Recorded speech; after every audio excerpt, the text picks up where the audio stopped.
à la croix pour que l'humanité soit sauvée. Donc Dieu aime tous les hommes parce que ce sont ses créatures et il ne veut pas que le jour où ils vont mourir physiquement, qu'ils ne passent pas leur éternité avec lui. La notion de quitter, ce n'est pas une notion nouvelle. Parce que quand nous lisons la parole de Dieu, de la Genèse jusqu'à Apocalypse, le mot quitter, séparer, apparaît plusieurs fois. Le Seigneur Jésus-Christ est un modèle. Celui qui a tout quitté, qui s'est revêtu d'humanité, qui est venu dans ce monde mourir à la croix pour que nous soyons sauvés, que nous devenions des enfants de Dieu. Parce que s'il n'avait pas pris cette décision de tout quitter, que serions-nous aujourd'hui? Et où irions-nous? Donc, nous voyons que c'est l'amour du Père pour ses créatures qui a fait que Jésus vienne dans ce monde. Donc nous, en tant que chrétiens, à partir du moment où nous avons compris que le processus qui consiste à tout quitter est une preuve d'amour envers Dieu, ce ne sera plus une difficulté pour nous, ou des hésitations, ou des murmures. Nous allons le faire à partir du moment où le Saint-Esprit va nous parler sur tel ou tel domaine de nos vies que nous devons quitter. Nous allons le faire sans problème. Alors, je vais commencer par l'Ancien Testament. Dans Genèse, au chapitre 12, à partir du verset 1 jusqu'au verset 3, il s'agit de notre Père Abraham, le Père de la foi. L'Éternel dit à Abraham, « Va-t'en de ton pays, de ta patrie et de la maison de ton père, dans le pays que je te montrerai. Je ferai de toi une grande nation, et je te bénirai. Je rendrai ton nom grand, et tu seras une source de bénédiction. Je bénirai ceux qui te béniront, et je maudirai ceux qui te maudiront, et toutes les familles de la terre seront bénies en toi. » Donc nous voyons à travers ce passage que Dieu donne une promesse à Abraham, une promesse de grandeur, de bénédiction. Mais avant cette promesse, Dieu lui donne un ordre. Il lui dit, quitte tout, parce qu'il s'agit de pays, de patrie, de maison familiale, dont tout, ce à quoi il était rattaché. Nous savons ô combien nous pouvons être attachés à notre pays, à notre patrie, même à notre propre famille. Abraham avait toutes ses attaches, mais Dieu lui dit, quitte, abandonne.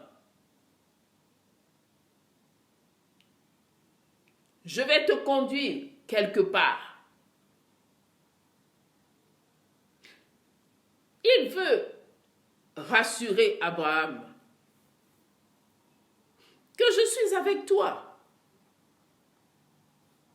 Je vais faire de toi quelqu'un de grand. source de bénédiction. Ça veut dire que la bénédiction, elle va couler en toi. Toi-même déjà, tu seras béni.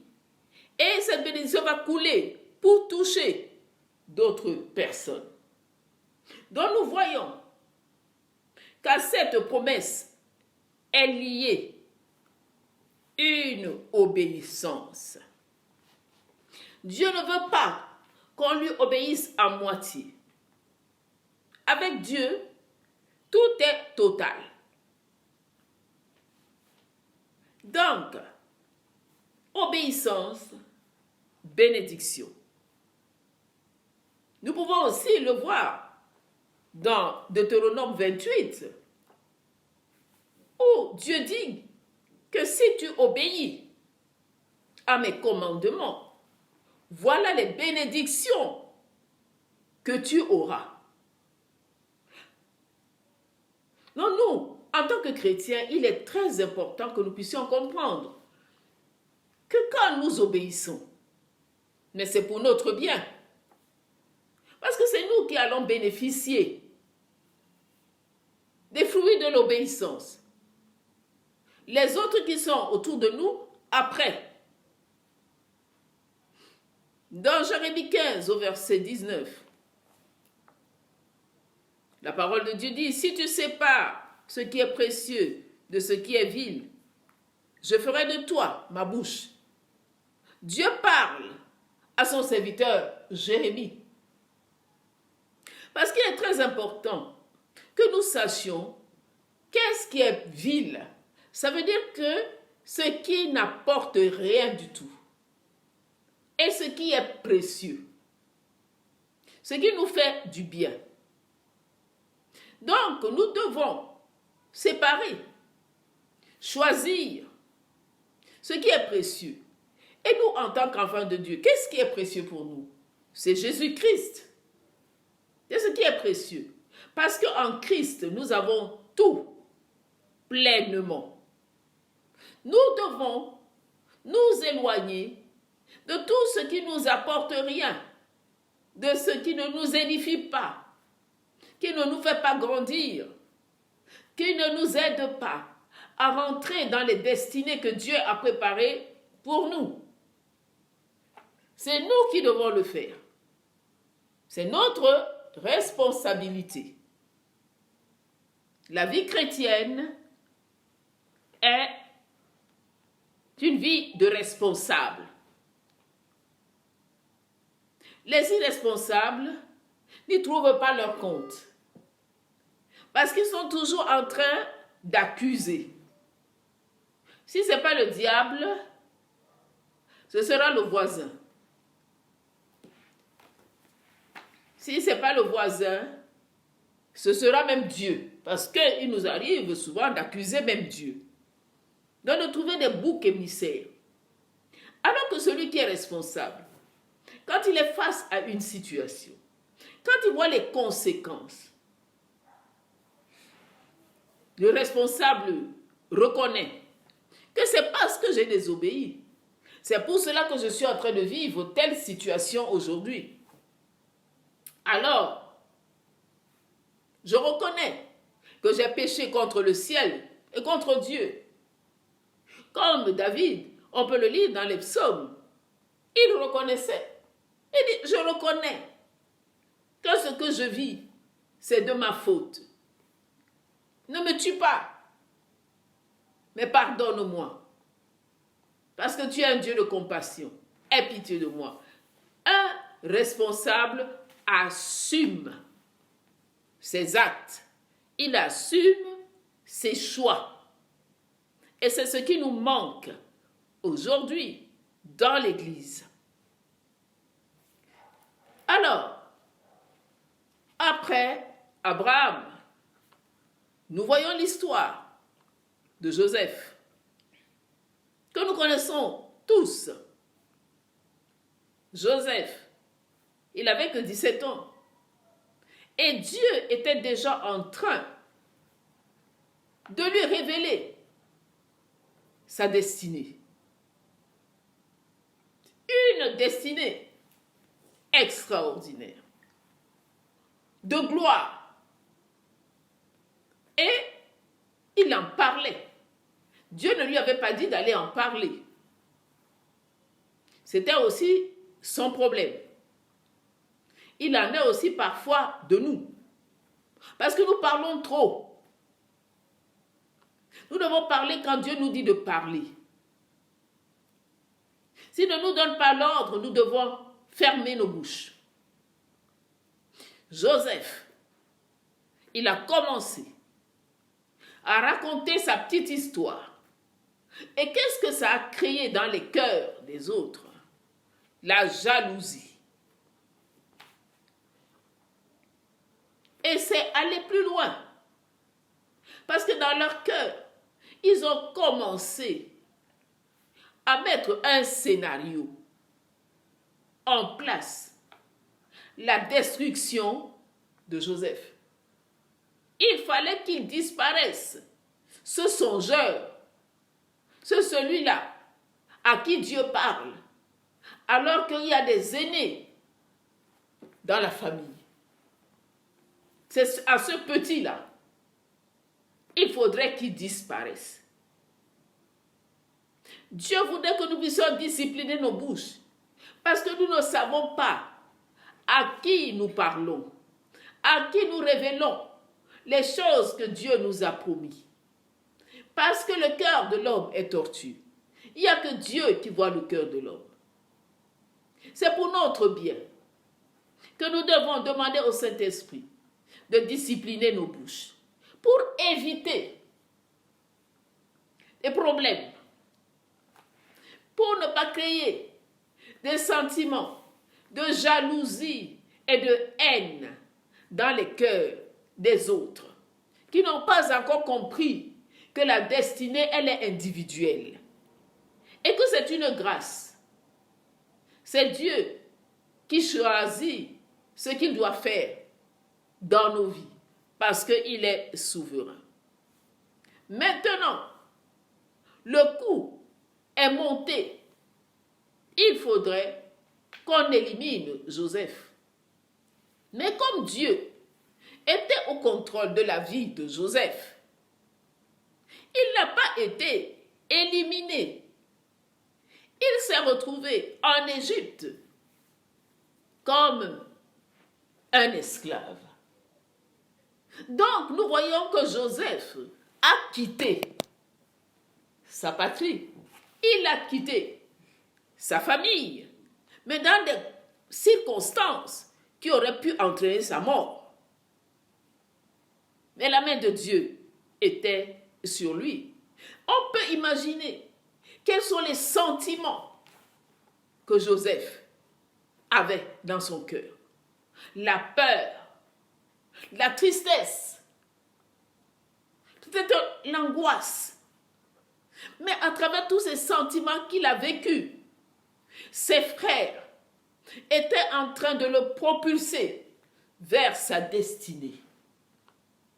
Mais il fallait quitter. Alors, nous devons savoir que quand Dieu nous parle sur nos destinées et que nous devons quitter, si nous nous entêtons, Dieu va créer des situations négatives. Il y a même des personnes qui seront contre nous.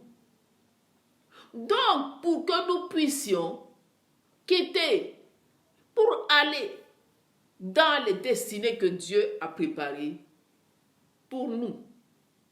C'est très important de le comprendre. Quand Dieu veut nous faire rentrer dans une autre dimension avec lui, nous devons quitter. Nous devons accepter de perdre quelque chose qui nous tient à cœur. Quelque chose qui devient même une idole, qui prend la place de Dieu dans nos vies. Il faut quitter. Parce que nous devons vivre autre chose. Le meilleur que Dieu a préparé pour nous. Donc nous voyons comment il est arrivé en Égypte.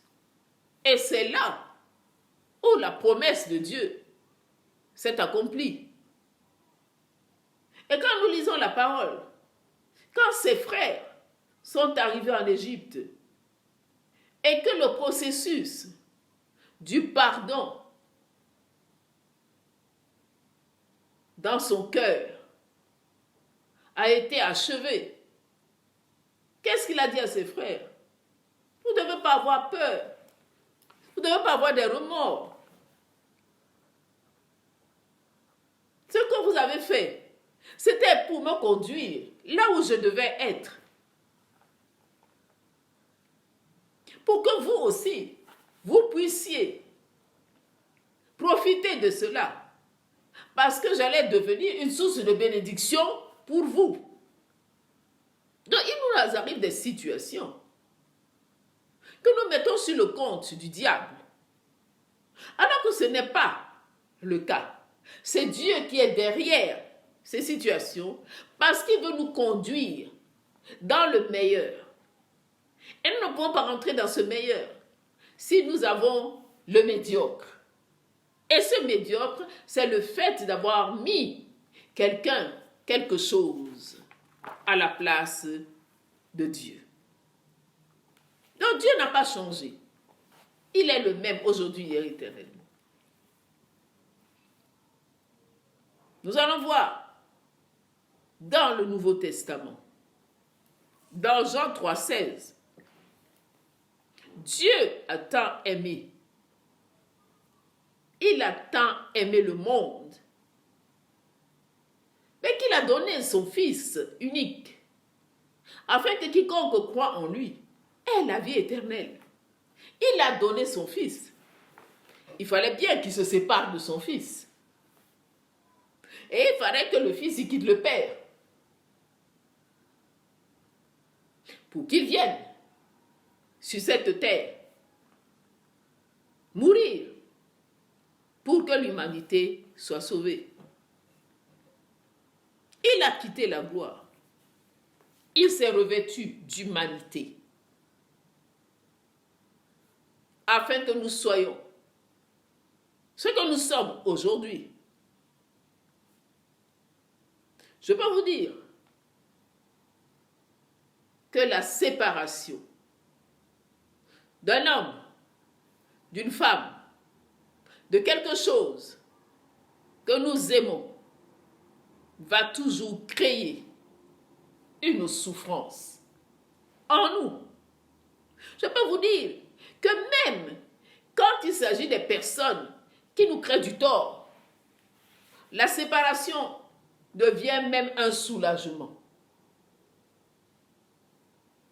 On dit enfin.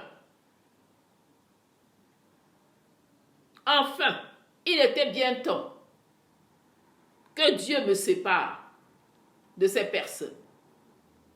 Je me rappelle, quand j'allais accompagner les enfants pour les colonies de vacances,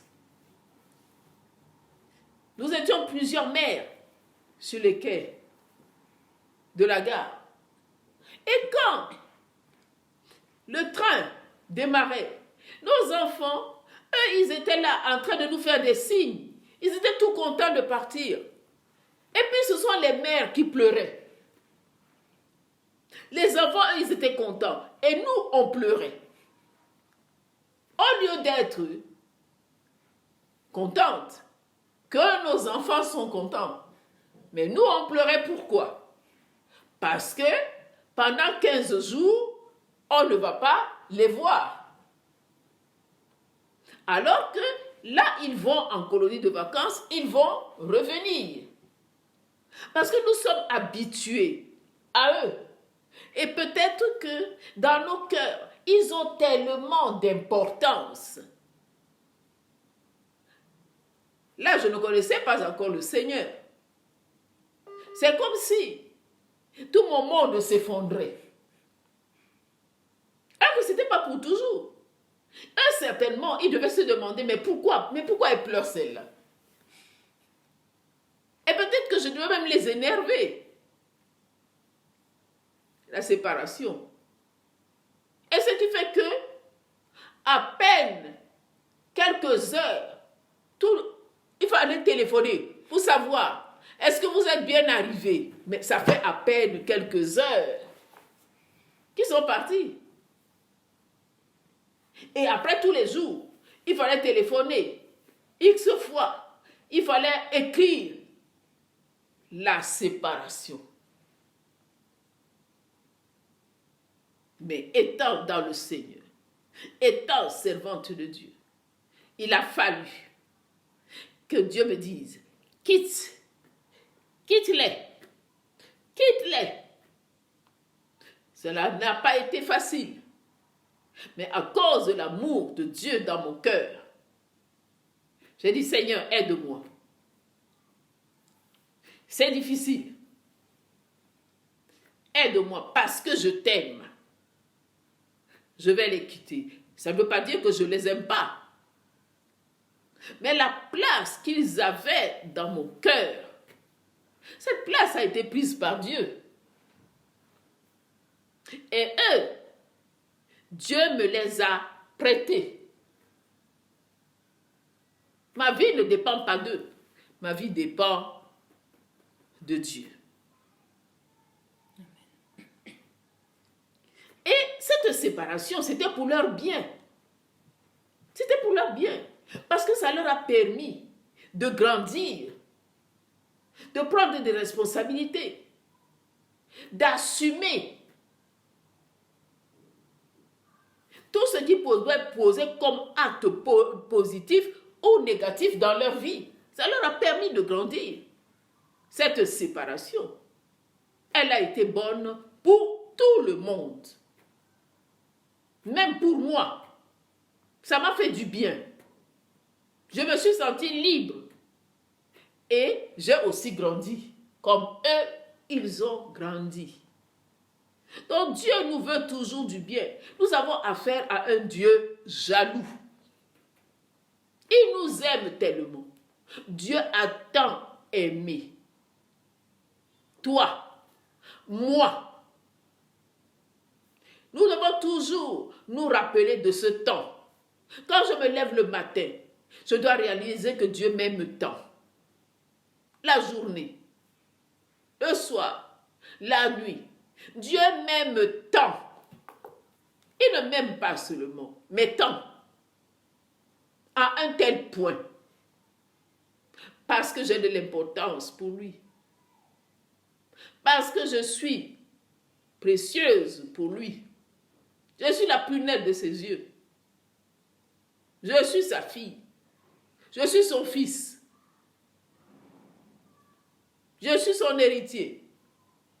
Son héritière. Il m'aime tant. Nous allons voir un autre personnage. L'autre personnage, c'est Pierre, que nous connaissons tous. Pierre le courageux. Mais il a bien fallu voir s'il était vraiment courageux. Dans Matthieu 19,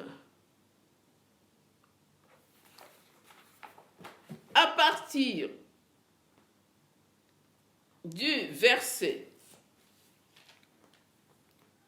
27, Pierre, prenant alors la parole, lui dit, voici, nous avons tout quitté.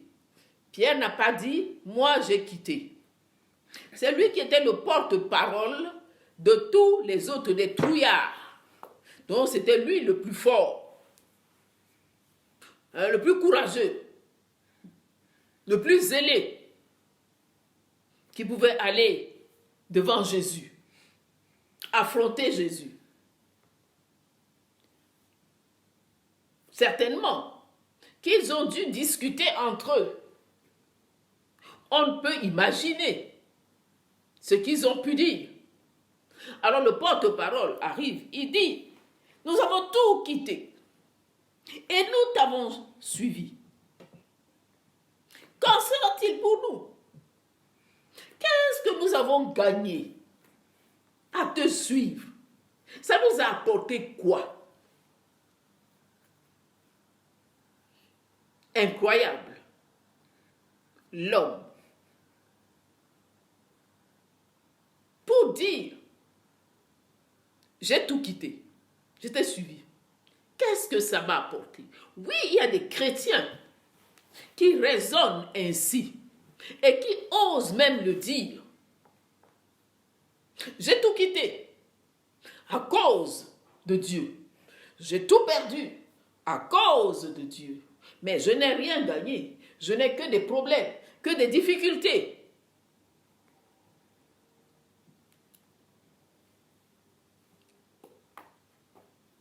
Jésus leur répondit. Nous voyons que Pierre, c'est Pierre qui parle. Mais au verset 28, Jésus leur répondit. Donc, Jésus répond à tous les autres.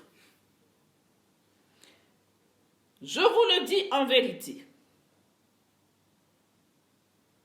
Quand le Fils de l'homme, au renouvellement de toutes choses, sera assis sur le trône de sa gloire, vous qui m'avez suivi, vous serez de même assis sur 12 trônes, et vous jugerez les 12 tribus d'Israël. Mais quelle gloire! Quelle gloire! Il va plus loin. Il dit, et quiconque aura quitté à cause de mon nom, ses frères, ses sœurs, son père, sa mère, sa femme, ses enfants, ou ses terres, ou ses maisons, recevra le centuple sur cette terre et héritera la vie éternelle. Ce Pierre-là, quand nous lisons la parole de Dieu, Jésus est passé avec Pierre. Dans sa maison, sa belle-mère était malade. Elle avait la fièvre. La parole de Dieu nous dit que Jésus a prié pour la belle-mère de Pierre. À l'instant même, elle a été guérie, mais il vient demander, qu'est-ce que ça m'a apporté? Qu'il se rappelle au moins de la guérison de sa belle-mère. Non? Peut-être qu'il y avait une pression au niveau de sa femme qui devait certainement lui dire, mais oui, Pierre, avant, on avait de l'argent, tu ramenais du poisson, nous étions respectés dans la ville. Et subitement, tu as rencontré cet homme qu'on appelle Jésus. Tu as laissé tomber ton travail. Maintenant, je suis obligée de demander de l'aide par-ci, par-là. Peut-être. Et vous savez comment les femmes, elles parlent. En plus, quand la belle-mère s'y met. Pierre